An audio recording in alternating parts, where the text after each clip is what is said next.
دیکھیں پیغام دینا یہ کوئی کرنا، لیکن آپ مینڈیٹ کو ایکسیپٹ کریں نا.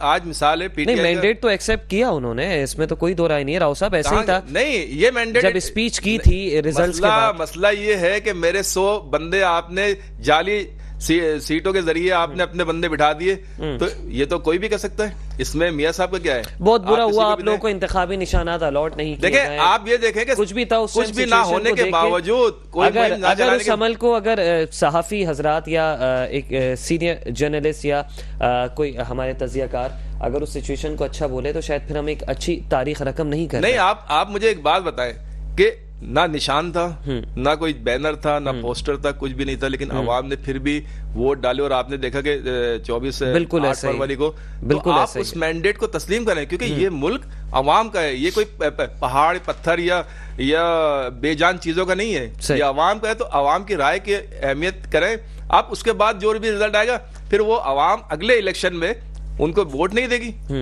تو آپ جب اس طرح کی دھاندلیاں کرتے ہیں پسند اور ناپسند، تو پھر عوام کے نمائندے نہیں ہوتے، پھر وہ آپ کے نمائندے ہوتے ہیں، پھر وہ آپ کی بات مانتے ہیں، پھر وہ عوام چاہے یہ مرے. اب ایک ایگزامپل سیٹ کرنی پڑے گی راؤ صاحب آپ کی جانب. نہیں یہ تو بہت پہلے کر لینی چاہیے تھی. آج جو اس حالت پہ پہنچا ہے اس کی وجہ، اب آپ کو مجرموں کو پھانسی دینے کا عمل شروع کر دینا چاہیے. جو لوٹ مار دیکھیں، اب وکی لیکس اور دبئی لیکس اور اگر کوئی اور لیکس آئے گا نا، ڈان لیکس بھی آئی تھی سر، سب ڈان لیک بھی آئی تھی، اس میں بھی آپ نے دیکھا تھا. تو کہنے کا مقصد یہ ہے کہ دنیا سب جانتی ہے، اب اس کے لیے کسی اس کی ضرورت نہیں ہے. سب کی جائیدادیں پتہ ہے کسی کہاں جائیداد. اب آپ کب سزا کا عمل شروع کریں گے؟ جب تک آپ یہ عمل شروع نہیں کریں گے لوٹ مار کے عمل چلتا رہے گا. پاکستان اسی طرح آپ دیکھیں نا، آج پاکستان کو کوئی بھیک دینے کے لیے بھی تیار نہیں. چلے ٹھیک ہے راؤ صاحب، 70 سال سے آپ یہی کام کر رہے ہیں. اس کے اوپر آتے راؤ صاحب آپ بتائیے گا. عوام عدم اعتماد کا اظہار کر رہی ہے، عوام کہہ رہی ہے کہ جھوٹے دعوے ہو رہے ہیں کہ معاشی اشاریہ ہمارے بہتر ہو رہے ہیں، مثبت سمت کی جانب گامزن ہیں. کیا لگتا ہے ایسے میں میاں محمد شہباز شریف اپنی حکومت کا ٹینیور پورا کر سکیں گے؟ دیکھیے اس کا فیصلہ بھی وہ خود نہیں کر سکتے کہ وہ کب تک رہیں گے. مطلب فیصلہ ساز کوئی اور نہیں. دیکھیں وہ فیصلہ ساز کیا کسی وقت کسی کو بھی نہیں پتا. پاکستان کی تاریخ میں وزراء اعظموں کو صبح کا نہیں پتا ہوتا کہ ہم صبح تک ہیں کہ نہیں. لیکن فی الحال بات چوائس کی ہے، اس کے علاوہ چوائس کوئی نہیں ہے. اور فوری طور پہ 2-4 مہینے کے لیے بلاول تو وزیر اعظم بنے گا نہیں. تو چوائس کی ضرورت کیا ہے؟ مینڈیٹ جس کا ہے اس کو دیں، ختم بات. چوائس کی کیا؟ پھر آپ الیکشن کیوں کرواتے ہیں؟ پھر آپ بولتے ہیں اگر چوائس پہ ہی ملک چلانا ہے. چوائس پہ اصل میں یہی تجربے کر کے آج ہم نے ملک کو اس حال پہ پہنچا دیا ہے. اس بات کو پھر میرے ابھی آپ دیکھیں قومی حکومت بننے کی، ابھی آپ دیکھیں قومی حکومت بننے کی بات ہو رہی ہے. بھائی جس کا مینڈیٹ ہے آپ اس کو دیں. قومی حکومت کیا ہوتی ہے؟ وہی. راؤ صاحب آپ اپنا کامنٹ کمپلیٹ کیجئے گا کیونکہ وقت جو ہے وہ اختتام کی جانب ہے. سر دیکھیں کہ اگر میرا بھائی یہ کہتا ہے کہ شہباز شریف صاحب 40 وزیر اعظم ہیں تو 2018 بھائی نہیں کہتا، پوری دنیا کہہ رہی ہے. اس میں چلے ٹھیک، اس میں یہ بتا دے کیا پی ٹی آئی جو انتخابات جیت کر حکومت بنائی تھی کیا اس میں اسٹیبلشمنٹ کا ہاتھ نہیں تھا؟ صحیح. اتنا بتا دیں. آپ مجھے بتائیں 2013 میں بھی ہم نے کہا تھا کہ 4 حلقے کھول دیں، وہ نہیں کھولے. دیکھیں 2013 سے پی ٹی آئی کی عروج شروع ہو گیا تھا 2018 میں. لیکن یہ سب اسی طرح کیا جاتا ہے. صاحب جاوید صدیقی صاحب آپ دونوں کی قیمتی رائے ہمارے پاس آ چکی ہے، آپ لوگوں کا موقف ہمارے پاس آ چکا ہے. ناظرین بات ہو رہی تھی 2013 کے الیکشنز کی، 2018 کے الیکشنز کے نتائج کی. پھر حالیہ جو جنرل الیکشنز ہوئے ہیں اس میں ہمارے معزز مہمان کا یہ کہنا تھا، ہمارے تجزیہ کار ہیں راؤ عمران صاحب کے، یہ حکومت جو ہے ووٹس کی بنیاد پہ شاید نہیں بنتی ہے، یہ پسند ناپسند کی بنیاد پہ بنتی ہے. جاوید صدیقی صاحب کہہ رہے ہیں کہ 18 میں کوئی بھی ہم نے دھاندلی نہیں کی تھی، کوئی بھی ہمارے ساتھ شامل نہیں تھا اس دھاندلی کے عمل میں، اور ہم نے پیورلی جو ہے اپنی گورنمنٹ بنائی تھی. ناظرین یہ فیصلہ اب عوام کرے گی کہ کیا حکومت جب الیکشنز کی کال دیتی ہے، جب الیکشنز کرواتی ہے، جب نگراں کیئر ٹیکر سیٹ اپ بیٹھتا ہے تو اس میں پسند ناپسند کی بنیاد پہ وہ سیٹ اپ بیٹھتا ہے. الیکشنز کی جو نتائج ہیں وہ پسند ناپسند کی بنیاد پہ بنتے ہیں یا نہیں، فیصلہ عوام کے ہاتھ میں. اسی کے ساتھ اپنے میزبان اسامہ اعجاز کو دیجیے اجازت، پھر ملاقات ہوگی. اپنا بہت خیال رکھیے گا. اللہ حافظ.